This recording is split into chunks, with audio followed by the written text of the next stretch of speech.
Nagsimula ang eksena sa isang floor ng tower na biglang lumitaw sa mundo.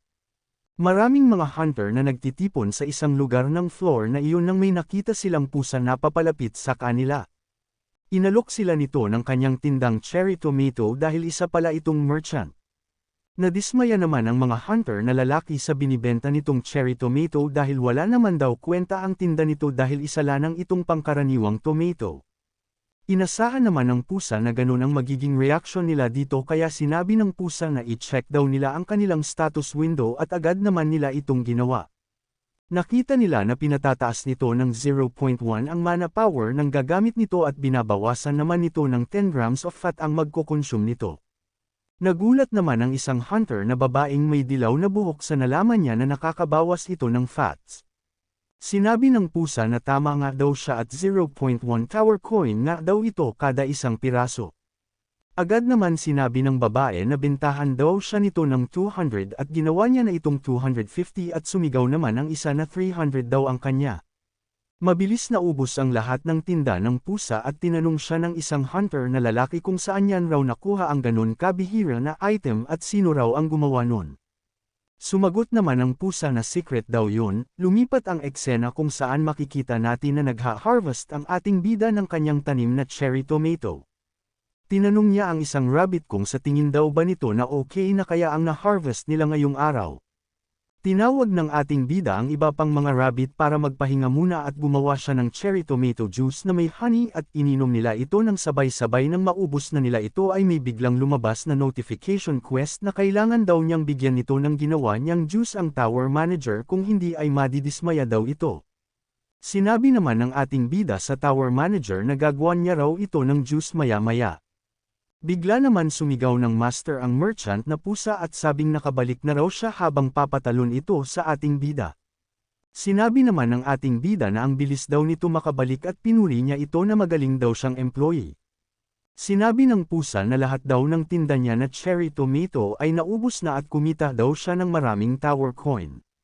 Sinabi ng bida sa pusa dahil sa ginawa niya ay magiging CEO daw siya ng ilang oras. Tumatawa ang ating bida habang sinasabi niya na ilang panahon na lang daw ay makikilala na raw ang kanyang pangalan. Nagulat naman ang pusa sa sinabi niya at agad itong umalis habang sinasabi niya na wala daw siyang oras para gumawa ng walang kwentang bagay aalis na daw siya agad para magbenta dahil kailangan niya raw kumita ng maraming tower coin. Sinabihan naman siya ng ating bida na magpahinga daw muna siya ngunit di siya nito pinansin at sinabi ng pusa sa Black Rabbit na i-refill na daw ang kanyang mga supplies.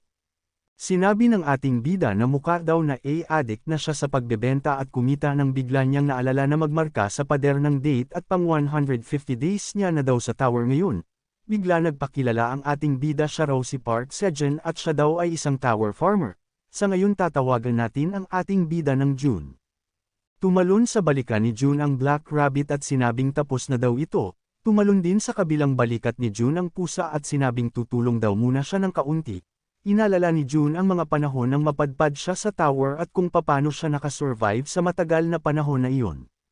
Lumapit sa tabi ni June ang pusa habang nasa balikat naman ang Black Rabbit habang huminga siya ng malalim at sinabing magsimula na sila sa kanilang trabaho. Lumipat ang eksena 10 years ago nang biglang nagsulputan ng sabay-sabay ang 100 tower sa iba't ibang lugar sa mundo. Ang tower ay mayroong 99 floor at gawa ito sa kakaibang materials na hindi nawawasak kahit pasabugan ito ng nuclear. At isang araw matapos maglitawan ng mga tower ay may mga hunter ang biglang nalang lumabas sa wall nito. Madaming media naman ang nag-interview sa kanila at tinanong sila kung paano daw sila nakapasok sa loob ng tower na yun. Sinagot naman sila ng isang hunter na may isang black hole daw na humigop sa kanya at paggising niya daw ay nasa unang palapag na daw siya ng tower. Agad naman kumalat ang balitang iyon sa buong mundo at nalaman nila na ang mga taong nawawala ay nahigop ng black hole at dinala sila nito sa first floor ng tower. Nalaman din nila na ang mga tower ay konektado sa iisang tower lang at sino mang mahigop ng tower sa unang palapag ay magiging isang awakened at mamimili ang bawat individual sa role na gagampanan nila kung sila ba ay magiging warrior o magician.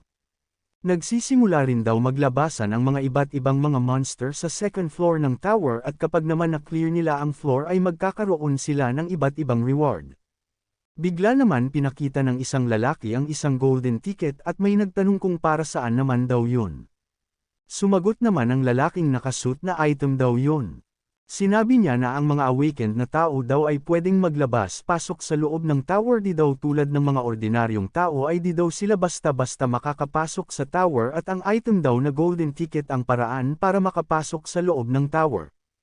Sumagot naman ang isang babaeng nakasalamin na bakit naman daw gugustuhin ng mga tao na makapasok sa loob ng tower na may iba't ibang mga monster.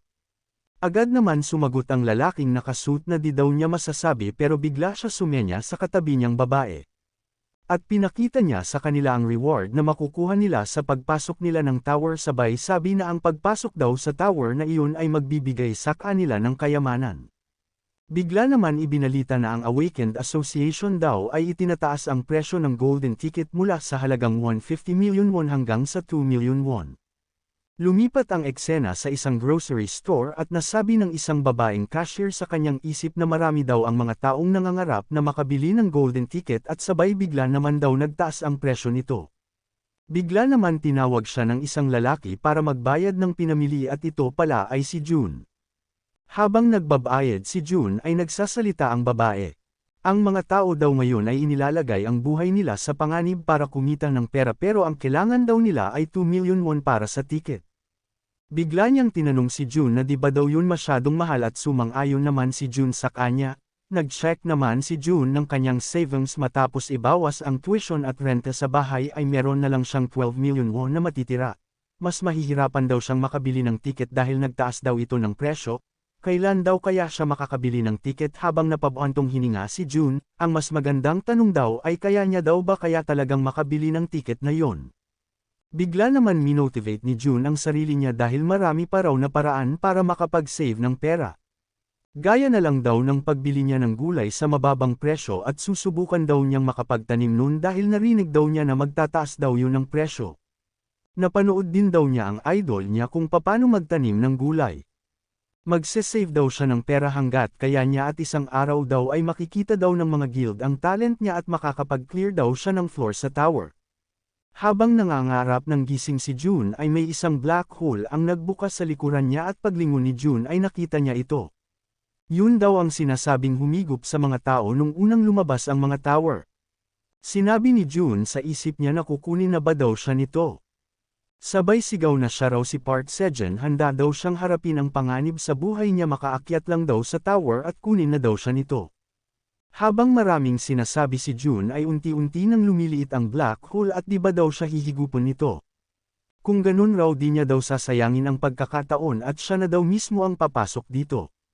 Makalipas ang ilang sandali nagising si June sa isang lugar ng tower, agad niyang hinanap ang mga naggagandahang mga chandelier, mga equipment at mga potion gaya ng narinig niya na ganun daw ang itsura sa first floor ng tower.